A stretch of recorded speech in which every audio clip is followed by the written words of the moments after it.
All right, friends. Today, instead of watching me on video, you're going to have some cool eye candy from third phase of Moonbite while we talk about a very important topic. Why do aliens and ETs lie? Let me give you some examples. Let's go back to the late 1800s, just before the airship mysteries began. As settlers were traveling west in America, for instance, there was this case where someone on a horse, a group of people actually, but somebody on a horse went up to this landed craft and what he thought was a train. And he said something to the effect of, "Ahoy, conductor," which he thought was the conductor, and asked him, "What's this new train that has no tracks?" And I guess you would say ET said, "Oh, it's a new type of train with air brakes." Okay, air brakes and no tracks. Fast forward to the early 1900s, we all believed, at the time that we had people living on the moon. Even Nikola Tesla said he received messages from space, which he thought were coming from the moon and Mars. But let's just go a little bit further. Then we have George Adamski era. You have the space brothers from Venus and from Mars, in harmony, look like us, and all that stuff, right? Then you just go another 15 years into the 60s, and you have Betty and Barney Hill. Where are the ETs telling Betty they're from? Zeta Reticula. So let's go back.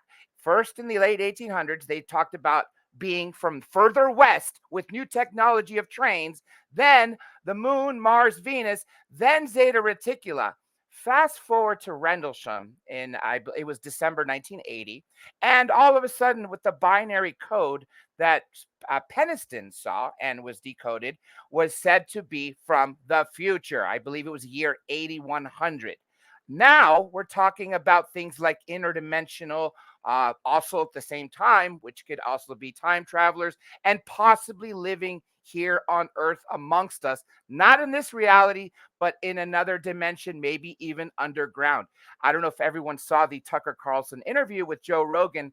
Tucker is pretty connected, and he said basically almost as with certainty that we know these things are coming from below. So why are they always lying to us? Now, the way I've always done my research, I've been involved in this for 40 years passively, but in the last 13 plus years professionally, not just through the hundreds and hundreds of interviews and hundreds of books, but just all the type of research I've done. And the way I do it is using logical reasoning, like lawyers do. So if A equals B and B equals C, therefore A equals C, right? The other way I do my research is what is the commonality between all the cases? So you've heard me talk about that in detail before. Now, let me also make a disclaimer. One thing that I really dislike about the ufology community is anybody who says they have all the answers is full of crap. Okay, let's just be honest. Nobody has all the answers, folks. Nobody. I don't claim to have any. I mean, I claim to have what I can gather from people, but can I say with certainty that this is exactly it? Absolutely not. Nobody can.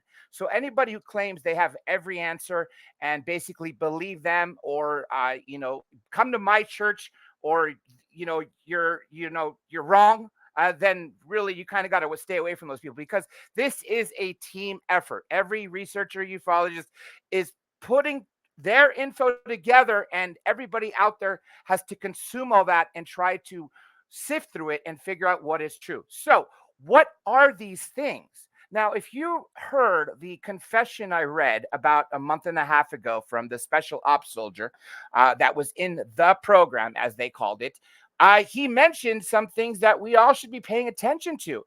First of all, these things, okay, if they're breathing here on Earth, it's not that they may have similar atmospheres. No, they had to have been engineered exactly for this atmosphere. I mean, it is so precise. Any small change would cause, say, for instance, difficulty in breathing.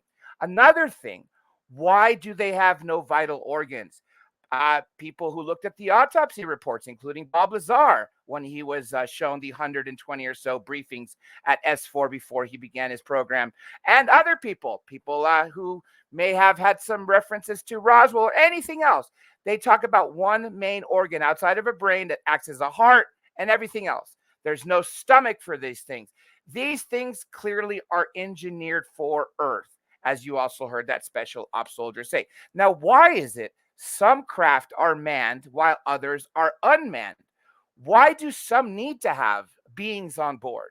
So what are these things? Now, uh, clearly, I always give people the benefit of the doubt. I love speaking to everybody involved in this, whether it be a contactee, an abductee, even somebody who has some secondhand knowledge from a crash and retrieval.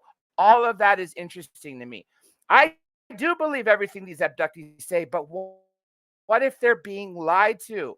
What if when they're taken aboard ships and they're shown the dark side of the moon or given glimpses of the ET's world, what if that's not the case at all? Now, I'm not going to say that the abductees themselves are making this up. No, they clearly are telling the truth of what they believe is happening to them and what they're being shown. I'm questioning what are the ETs or so-called aliens or whatever we need to call them anymore really are. Now, Jacques Vallée had a really interesting point. I don't know if you ever heard him talk about the absurd concept. How absurd is it that a craft lands on Earth and a being in a silver suit comes out, opens up a panel, and fixes it, and then takes off in front of you of some farmers, for instance? That is extremely absurd. Then probably the case is they want us to see it. They want us to question what we're seeing. I don't think the answer is what we're seeing. I don't think it's the beings. I don't think it's the craft. It's what's behind that. Who is sending this? Who is printing these 3D craft and 3D beings and sending them here? Why are we being gifted craft? And that is not something that is new. I mean, we've heard this going back decades and multiple occasions. Even here in California in the 60s, an egg shaped craft was basically found, abandoned with the door. I think that case, the door was closed and it took a long time for the CIA to figure out. What happened was we built a damn base around that craft. And that was one of the many places we are studying this. The point is, aside from the crashes, which actually could be crashes, others could just be a crashed gift. But look at the one Bob Lazar worked on, the sports model. It had zero damage. It was in pristine condition. Like he said, he didn't know if it was traded, given to us.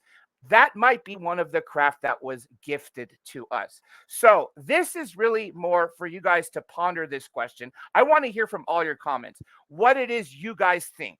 And also, like I said at the very beginning of this, I'll show you some awesome footage from Third Phase of Moon. If you want to hear my commentary about it, let me know and I'll upload it. Or you can go on Third Phase of Moon because I was one of the expert analysis on this particular episode. Or if you'd rather just see me on camera, I figure I would rather just see the eye candy. So I want to hear all that in your comments. By the way, again, if you're enjoying my channel and enjoying the effort I put in this, leave a like, subscribe if you haven't. And if you could afford to skip coffee for a day, leave a super thanks, since this is not live and you can't do super chats, but you can do super thanks. So all of you, tell me what you think is going on in the comments.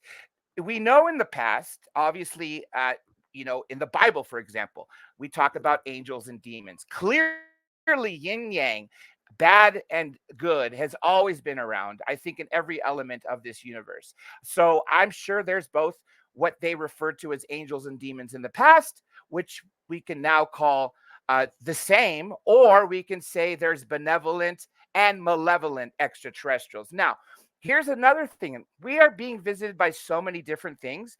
Maybe some are from another planet. We can't discount that at all. We can't discount anything, by the way. But I think a lot of them that are coming here with no suits on and have no vital organs and no personal effects on the ships clearly are manufactured to be here. You heard what that confession said. The guy said they literally had to be let out like children with their hands being held. And when they would be placed somewhere, like stand by the tree, they would stand there until they would keel over and die, or until you move them. The only thing they would do is if a chair was offered, they would sit down. I mean, does that sound like something that's, a leader? No. But you also hear from so many people on boards of craft that there usually is one leader type and the rest. And it's crazy how we've evolved with terms. But in the 80s, John Lear coined the term. Great friend, and unfortunately, he's one of the several we lost over the decades.